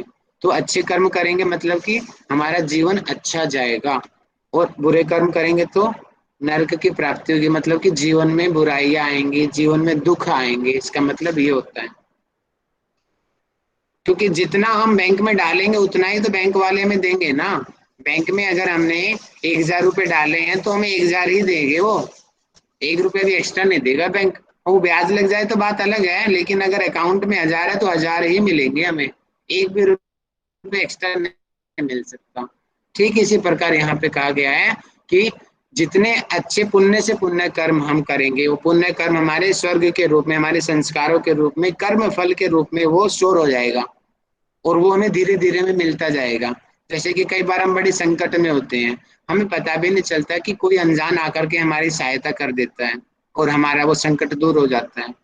तो वो क्या था, वो वास्तव में रूप से आपका कोई अच्छा कर्म था, वो उसका फल आपको आज मिला। अगर आप अच्छे कर्म बंद कर दोगे तो पुराने जो अच्छे कर्म होंगे कुछ दिन मिलेंगे, बाद में वो समाप्त हो जाएंगे। इसलिए कर्म फल करते रहना चाहिए, आगे से आगे अच्छे से अच्छे कर्म करते रहने चाहिए। तो ये कर्मफल के ऊपर 21, 22, 23 सभी श्लोकों में इसी तरीके से बताया गया है कि कि जो भक्त है वो निष्काम भाव से मुझे मेरा चिंतन करे तो मुझे प्राप्त करेंगे, हैं।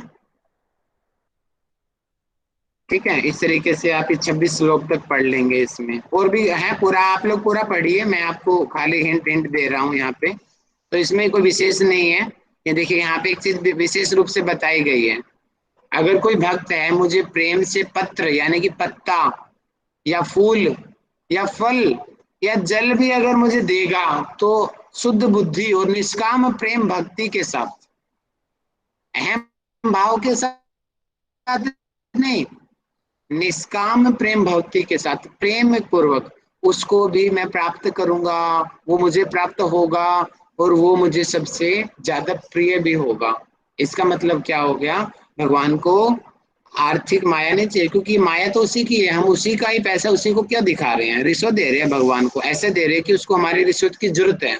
अब वो खुद मायापति है, वो 100 रुपये 200 रुपये 1000 लाख करोड़ का वो क्या करेगा, वो तो अरबों का मालिक है, और हम भगवान को रिश्वत देते हैं, 100 रुपये दिखाते हैं, ले मैं तेरे लिए करूंगा, और जैसे वो तुम्हारे 100 रुपये का भूखा है ऐसे आप दिखाते हो 100 रुपये उसको। वास्तव में भगवान को कोई माया से कोई मतलब नहीं होता, अगर आप श्रद्धा पूर्वक उसको पत्ता भी चढ़ा दोगे, नमस्ते कर दोगे, वो बहुत है। भाव को देखा जाता है, भक्त के भाव देखे जाते हैं, भक्त क्या कर रहा है ये देखा नहीं जाता। इस चीज का विशेष ध्यान रखिए। तो हमें आडंबर वाला भक्त नहीं बनना, हम भगवान के आडंबर कर रहे हैं, हम जागराता करा रहे हैं, हम ये कर रहे हैं, हमें दिखाने वाला भक्त नहीं बनना, वास्तविक भक्त बनना। इसके बारे में ये भगवत गीता के चैप्टर नंबर 9 में बताया गया है। और एक अंत में अब मैं चैप्टर नंबर 10 में अपनी वाणी को समेटता हूँ। चैप्टर नंबर 9 पढ़ लेंगे सभी, और चैप्टर नंबर 10 जो है मैं एक पिक्चर के साथ में आपको बताना चाहूंगा। पिक्चर में निकाल लेता हूँ, कहाँ गई,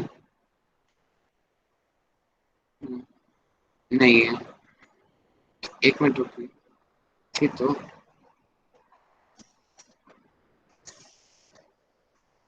अच्छा मैं एक बार ढूंढ लेता हूँ, शायद वो मिल नहीं रही मुझे अभी।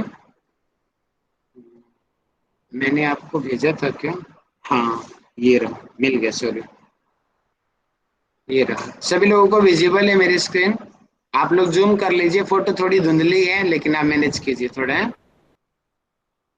जो हमारा चैप्टर नंबर 10 है, बताइए चैप्टर नंबर 10 का नाम क्या है? विभूति योग। विभूति योग, ठीक है। जब हम चैप्टर नंबर 10 पढ़ेंगे ना, उसमें गहराइयों के बारे में बताएंगे कि भगवान की विभूति यानी कि सिद्धियां, उसकी शक्तियां क्या है और क्या क्या वो कर सकता है। यानी कि हर चीज में जो श्रेष्ठता है वो भगवान है। वैसे तो हर जगह पर है लेकिन फिर भी वो श्रेष्ठों में है। इंद्रियों में श्रेष्ठ है मन, एकादश इंद्रियां होती हैं। शब्दों में ओमकार है, यज्ञ में जय जप यज्ञ होता है, वृक्षों में पीपल होते हैं भगवान खुद, मनुष्यों में राजा श्रेष्ठ होता है, इसलिए यहाँ पे बोलते हैं कि मैं खुद राजा हूँ। शस्त्रों में वज्र शस्त्र सबसे श्रेष्ठ है, तो मैं शस्त्रों में मैं वज्र हूँ। पितरों में मैं अरियम्मा हूँ। दैत्यों में मैं प्रहलाद हूँ, प्रहलाद है जो असुर का बेटा होते हुए भी सबसे श्रेष्ठ भक्त बना वो। नदियों में मैं पवित्र गंगा हूँ, अक्षरों में मैं आकार हूँ, समासों में मैं द्वंद्व समास हूँ, छंदों में मैं गायत्री छंद हूँ। वेदों के अंदर गायत्री महामंत्र मिलता है, इसका नाम गायत्री महामंत्र क्यों पड़ा? क्योंकि वेदों के अंदर जहाँ पे वो चीज लिखी हुई थी वो गायत्री छंद के अंतर्गत वो मंत्र मिलता है, ओम भूर्भुवस्सुः तत्सवितुर्वरेण्यम, इसीलिए उस मंत्र का नाम गायत्री मंत्र पड़ता है। तो वो गायत्री छंद में लिखी गई थी, इसलिए इसका नाम गायत्री मंत्र पड़ा। तो छंदों में मैं गायत्री हूँ। कवियों में मैं शुक्राचार्य सबसे श्रेष्ठ कवि रहे हैं। महीनों में मार्गशीर्ष का जो महीना होता है ना वो सबसे श्रेष्ठ माना जाता है। ऋतुओं में वसंत सबसे श्रेष्ठ माना जाता है। जलाशयों में समुद्र सबसे विशाल होता है ना, विशाल सब समुद्र हूँ मैं। घोड़ों में उत्सर्वा हूँ। हाथियों में मैं ऐरावत हाथी, जो जब समुद्र मंथन हो रहा था तो ऐरावत हाथी निकला, जो इंद्र इसके ऊपर बैठता है, ऐरावत हाथी के ऊपर, सफेद रंग का है ये। कामधेनु गांव में मैं कामधेनु गाय है कि कामधेनु गाय वो है कि जो कुछ भी जो इच्छा करेगी वही पैदा हो जाएगा। सर्पों में मैं वासुकी, सबसे ज्यादा खतरनाक सांप होता है वासुकी सर्प। नागों में मैं शेषनाग हूँ। पशुओं में शेर हूँ। पक्षियों में मैं गरुड़ हूँ। मछलियों में मैं मगर हूँ, मगर यानी कि मगरमच्छ हूँ। और वेदों में मैं सामवेद हूँ। सामवेद को वैसे तो चारों वेद अपनी महत्ता है, लेकिन यहाँ पे सामवेद बताया गया है कि मैं श्रेष्ठ हूँ, सामवेद हूँ वेदों के अंदर। देवताओं में मैं इंद्र हूँ। और गंधर्वों में मैं चित्ररथ हूँ। सिद्धों में मैं कपिल मुनि सबसे श्रेष्ठ है। सांख्य कारिका आप लोगों ने देखी है ना, आपके सिलेबस में भी है सांख्य योग। तो जो है सांख्य जो है सांख्य दर्शन के जो प्रणेता रहे हैं कपिल मुनि रहे हैं, और सबसे प्राचीन दर्शन है सांख्य दर्शन। और उसी को ही सरल भाषा में सांख्य कारिका जो आपके सिलेबस में है, आपके एग्जाम में भी दी गई है, मैं पढ़ाऊंगा आपको बाद में। तो वो मुनि जिन्होंने सांख्य योग बनाया, यानी कि एक प्रतिपादित किया उनके सूत्रों को, वहां पे उन्होंने सत्कार्यवाद का सिद्धांत, मन बुद्धि अहंकार, सृष्टि का कारण, त्रिविध इसके बारे में बहुत अच्छे से एक्सप्लेन किया। तो वो सबसे श्रेष्ठ मुनि रहे हैं। इनको सबसे पहला मुनि भी माना जाता है कपिल मुनि को, इसलिए कहा कि सिद्धों में मैं कपिल मुनि हूँ, मुनियों में मैं वेद व्यास हूँ। वेद व्यास जिन्होंने महाभारत का निर्माण किया, हमारे योग दर्शन को भाष्यकार लिखा है। पतंजलि जी ने तो सूत्रों में लिख दिया। अब पतंजलि जी के जो 195 जो सूत्र हैं उनको जो अच्छे से डिफाइन किया वो वेद व्यास जी ने भाष्य लिखा, तभी आज हम योग दर्शन को समझ पाते हैं, नहीं तो हम समझ नहीं पाते थे योग दर्शन की गहराइयों को। तो मुनियों में मैं वेद व्यास हूँ, महर्षियों में भृगु है जो है महर्षि सबसे श्रेष्ठ माने जाते हैं। देवताओं में मैं नारद हूँ, पुरोहित यानी कि पंडितों में मैं बृहस्पति को सबसे श्रेष्ठ पुरोहित माना जाता है। यक्षों में मैं कुबेर हूँ, ज्योतियों में यानी कि प्रकाशित करने वाले में सूर्य से बड़ा प्रकाशित कोई भी नहीं है, अर्थात मैं सूर्य हूँ। और विद्याओं में मैं अध्यात्म विद्या, अर्थात जो परमात्मा को प्राप्त कराने वाली विद्या होती है उसको अध्यात्म विद्या कहते हैं। तो विद्याओं में मैं वो विद्या हूँ। और हृदय में मैं आत्मा हूँ, और भूत प्राणियों में मैं चेतना हूँ, और 8 वसुओं में अग्नि हूँ, और रुद्रों में मैं शंकर हूँ। 11 रुद्र होते हैं, उन 11 में शंकर सबसे श्रेष्ठ होता है। और आदित्यों में मैं विष्णु हूँ, और सेनापतियों में मैं स्कंद हूँ, शस्त्रधारियों में राम हूँ, और वृषवंशियों में मैं वासुदेव कृष्ण हूँ। पांडवों में मैं खुद अर्जुन हूँ। यानी कि विभूति मतलब कि यहाँ पे कृष्ण जी ये बता रहे हैं कि जितनी भी चीजें हैं उन चीजों में जो भी श्रेष्ठ है वो मैं हूँ। जो पहाड़ जो स्थिर रहते हैं उसमें हिमालय पर्वत हूँ, और जो छल करने वाले यानी कि छल करने में सबसे बड़ा जो गेम है वो जुआ है, चौसर है, उसमें मैं चौसर भी हूँ, ये कह रहे हैं यहाँ पे। उसमें भी श्रेष्ठ तो वही हुआ ना। और पवित्र करने वालों में मैं वायु हूँ, और शिखर वाले पर्वत में मैं सुमेरु पर्वत हूँ। सुमेरु पर्वत ठीक है, जो पतला सा है, चोटी है जिसकी बहुत लंबी होती है। शासन करने वालों में मैं यमराज हूँ, और संतानोत्पत्ति में मैं कामदेव हूँ। कामदेव क्या होता है ना कि जो हमें सांसारिक मोहमाया में विचलित करता है, एक तरीके से जो अपोजिट जेंडर का जो अट्रैक्शन होता है ना वो कामदेव की वजह से होता है। जैसे कि गर्ल्स का बॉयज की तरफ अट्रैक्शन होना, बॉयज का गर्ल्स की तरफ जो अट्रैक्शन होना, ये कामदेव की वजह से होता है। और गणना करने वालों में मैं समय हूँ, और मरुद्रणों में तेज हूँ, जलाचरों में मैं वरुण हूँ क्योंकि वरुण देवता जल के देवता होते हैं ना। नक्षत्रों में मैं चंद्रमा हूँ। ये क्वेश्चन आएगा 100% 10 नंबर का आपके पेपर में, पक्का आएगा ही आएगा। हमारे में 20 नंबर का आया था, लेकिन आपकी यूनिवर्सिटी में 20 नंबर के क्वेश्चन आते नहीं। पूरा जितना आपको याद हो जाए, जितना अधिक से अधिक आपको याद हो जाए आपको लिखना है, आएगा ही आएगा। ये क्वेश्चन ऐसा क्वेश्चन है क्योंकि आपके सिलेबस में स्पष्ट लिखा हुआ विभूति, विभूतियां बताओ, 10 नंबर का क्वेश्चन आएगा ये। ठीक है, तो चैप्टर नंबर जो अध्याय नंबर 10 है ना, आप उस मैंने पढ़ाया नहीं है, लेकिन ये पिक्चर से सारा मैंने करा दिया। पिक्चर पूरे 10वें अध्याय में यही बातें आएंगी, आप पढ़ लेना अपने आप से।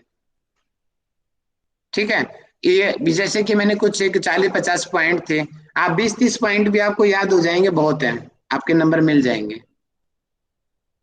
थोड़ा थोड़ा एक्सप्लेन भी कर देना, जैसे मैं साथ साथ थोड़ा थोड़ा एक्सप्लेन कर रहा था ना, वो थोड़ा थोड़ा एक्सप्लेन भी कर देना। ठीक है, तो आपको बहुत आपका अच्छा स्कोर जाएगा और अच्छे से आपका एग्जाम भी क्लियर हो जाएगा।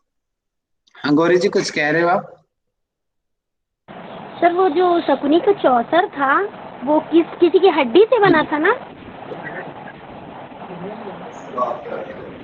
चौसर का मुझे पता नहीं, ज्यादा गहराई नहीं पता मुझे उसकी। अच्छा। हाँ मैम, हड्डी से बना उसके हुआ था। हाँ अपने की पिता की हड्डी से बना था सर। हाँ हाँ हाँ। हाँ, सुनने में आया ऐसा, लेकिन मैं ज्यादा श्योर नहीं हूँ इस चीज पे। बना भी होगा कि मे भी, है ना। जी जी। ठीक है, तो ये हो गया। तो समय काफी हो गया, मैं आगे अब नहीं पढ़ाता हूँ, नहीं तो मैं 11वां चैप्टर भी पढ़ाना था मुझे आज। कोई बात नहीं, हम कल पढ़ लेंगे उसको। और 11वें चैप्टर में भी कोई विशेष नहीं है, आप एक बार कल अपने आप से नजर निकालना उसमें से। उसमें विराट स्वरूप के बारे में बताया गया, हजारों हाथ पैर नाक इस तरीके से हर जगह फैला हुआ, ये विराट स्वरूप है। ये भी बन सकता है क्वेश्चन आपके पेपर में यहाँ से भी। तो आप ये आपका कल का होमवर्क है कि आप चैप्टर नंबर 11 अपने आप से पढ़कर आएंगे। और चैप्टर नंबर 10 मैंने पढ़ा दिया है, यहाँ तक कि नोट्स आपके कल पूरे होने चाहिए। मुझे नहीं पता आप 2 घंटे में बनाओगे, 10 घंटे में बनाओगे, कैसे ही बनाओ, कल मैं नोट्स चेक करूंगा। आप सब लोगों के नोट्स पूरे होने चाहिए चैप्टर नंबर 10 तक के। जिस तरीके से मैं करा रहा हूँ ना, आप खाली इस तरीके से कर लो, आपका मैं 10 दिनों में पूरा सिलेबस कवर करवा दूंगा। और थोड़ा थोड़ा आप अपने आप से भी पढ़ा करो, जैसे कल नीलू जी ने बताया कि उन्होंने अपने आप ही 18 के 18 अध्याय पढ़ लिए। तो मुझे अच्छा लगा कि आप अपने आप से भी चीजों को पढ़ रहे हो। पहले तो वो पढ़ो जो मैं करा रहा हूँ, अगर आपके पास समय है तो आप आगे का भी पढ़ लो अपने आप से, ताकि बाद में जो मैं पढ़ाऊँ तो जल्दी आपको चीजें समझ आए। जी, किसी को कोई डाउट हो तो बताइए, फिर मैं क्वेश्चनिंग करता हूँ और फिर एंड करते हैं हम इसको। सर मैं थोड़ा डिस्कस करूंगी, आप कर लीजिए, मैं थोड़ा इसको डिस्कस करूंगी जो भक्त के प्रकार का है। थोड़ा आप टाइम दीजिएगा सर। फिर सर सर जी वर्षा जी बच्चे बोलिए। का क्लास है सर ऑनलाइन, मैं थोड़ा लेट हो रही हूँ। सर आवाज आ रही है मेरी? हाँ कोई बात नहीं, मैं एंड ही कर रहा हूँ 5 मिनट में। कोई विशेष डाउट हो तो बता दीजिए किसी का, समय काफी ज्यादा हो गया। सर तामस के बारे में मुझे क्लियर नहीं है। तामस हम चैप्टर 14 में डिटेल में पढ़ क्वेश्चन नोट लेंगे। करवाएंगे। तामस क्या होता है ना, तामस यानी कि बुरे कर्म, आप समझ लो। जितने भी जो बुरे कर्म होते हैं ना, वो तामस के अंतर्गत आते हैं। जैसे कि आलसी रहना भी एक तरीके से तामसिक प्रवृत्ति है। और मारना पीटना, किसी को शोषण करना, रेप करना, खून करना, मर्डर करना, सारे जो बुरे काम है ना, वो तामस के अंतर्गत आते हैं। ठीक है, चलिए। तो समय मैं क्वेश्चन नहीं पूछता हूँ क्योंकि समय काफी ज्यादा है, मेरी भी आगे क्लास है। तो हाँ, सर कोई क्वेश्चन विशेष नोट डाउट हो तो करवाएंगे बता क्या? दीजिए। क्वेश्चन हमें आज के क्वेश्चन में एक बार दोबारा बता देता हूँ, आप लिख लेना और ग्रुप में भी डाल देना। आज हम लोगों ने क्या क्या पढ़ा। आज हमने पढ़ा कि एक तो मैंने आपको पढ़ाया ना, वो तपस्वी व्योधि को योगी, ज्ञानी व्योमतोधि के, कर्मिष्ठधि को योगी, तस्मादोगी व्यवहार चुने, है 46 नंबर का जो श्लोक था 6ठे अध्याय का, कि क्यों योगी बने, योगी की महत्ता। उस तरीके से भी आप उसको पॉइंट को वहां पे ऐड कर सकते हो। ठीक है, और उसके अलावा चैप्टर नंबर 7 में हमने क्या पढ़ा। हमने पढ़ा कि अष्टधा प्रकृति पढ़ी हमने, कि अपरा प्रकृति, अपरा प्रकृति, कि अपरा प्रकृति 8 प्रकार की होती है, पंचमहाभूत, मन बुद्धि अहंकार। और जो परा प्रकृति है स्वयं परमेश्वर का ही रूप है, चेतन रूप को परा प्रकृति बोलते हैं। ज्यादा गहराई अभी नहीं पढ़नी, इतना बहुत है, बाद में पढ़ा दूंगा जब समय होगा तो। ठीक है, फिर हमने पढ़ा कि भक्त के प्रकार, 4 प्रकार के भक्त हैं, आर्त, जिज्ञासु, अर्थार्थी और ज्ञानी भक्त। तो भक्त के प्रकार आप लिख लें, और उनकी थोड़ी थोड़ी क्वालिटी जो मैंने एक्सप्लेन की है, आर्त भक्त जो अंतिम समय में याद करें, इनको एक्सप्लेन कर करके आप अपने नोट्स बना लेना। चैप्टर नंबर 8 में हमने पढ़ा कि वहां पे भगवान को कैसे प्राप्त किया जाता है इस तरीके से, तो आप देख लेंगे वहां पे अपने आप बन जाएगा। और भगवान किन किन को प्राप्त होते हैं, कौन कौन भगवान को प्राप्त कर सकता है, इस तरीके से क्वेश्चन आप लिख सकते हो। कि कोई भी हो श्रद्धा से मुझे पत्ता चढ़ाए, फूल चढ़ाए, मुझे ही प्राप्त करेंगे। यानी कि कौन कौन भगवान को प्राप्त कर सकते हैं, कैसे प्राप्त कर सकते हैं, ये क्वेश्चन बन सकता है। और जो सबसे measure very very important question है, भगवान की विभूतियां, जो अभी लास्ट टाइम मैंने पिक्चर के द्वारा पढ़ाई आपको, ये पिक्चर को मैं फोटो को भेज भी दूंगा ग्रुप में। तो ये सबसे वेरी वेरी इंपॉर्टेंट था, भगवान की विभूतियां 10 नंबर का आएगा ही आएगा ये क्वेश्चन आपको। ठीक है, और आपको होमवर्क करके आना है चैप्टर नंबर 11, विराट स्वरूप के बारे में आप लोगों को खुद पढ़ के आना है। सर कर्मफल का भी कोई क्वेश्चन बनेगा क्या चैप्टर नंबर 9 में? चैप्टर नंबर 9 में बता तो दिया, ये जो है ये श्रद्धा से फूल चढ़ाना, पत्ते चढ़ाना, ये उसी में आएगा।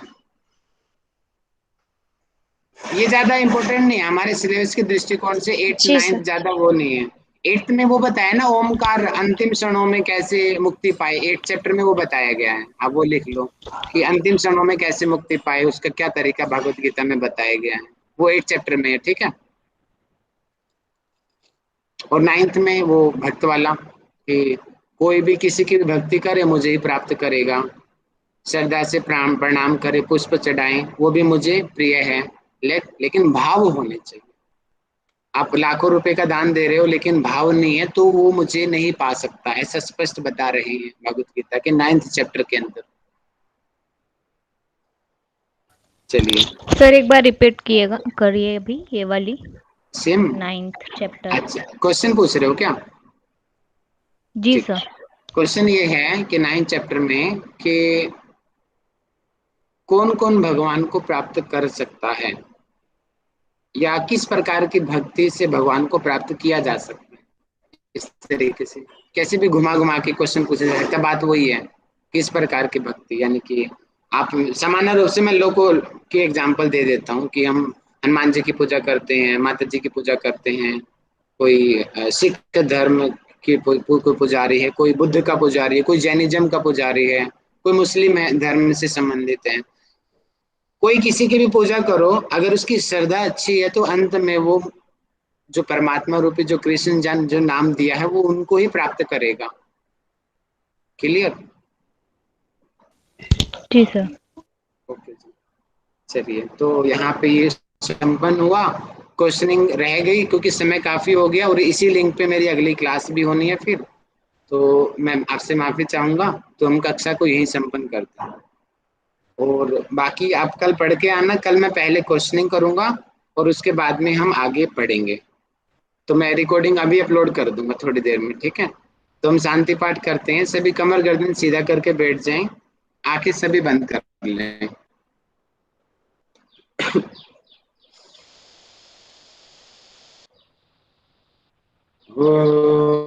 ओम सहनाववतु सहनौ भुनक्तु सह वीर्यं करवावहै तेजस्विनावधीतमस्तु मा विद्विषावहै।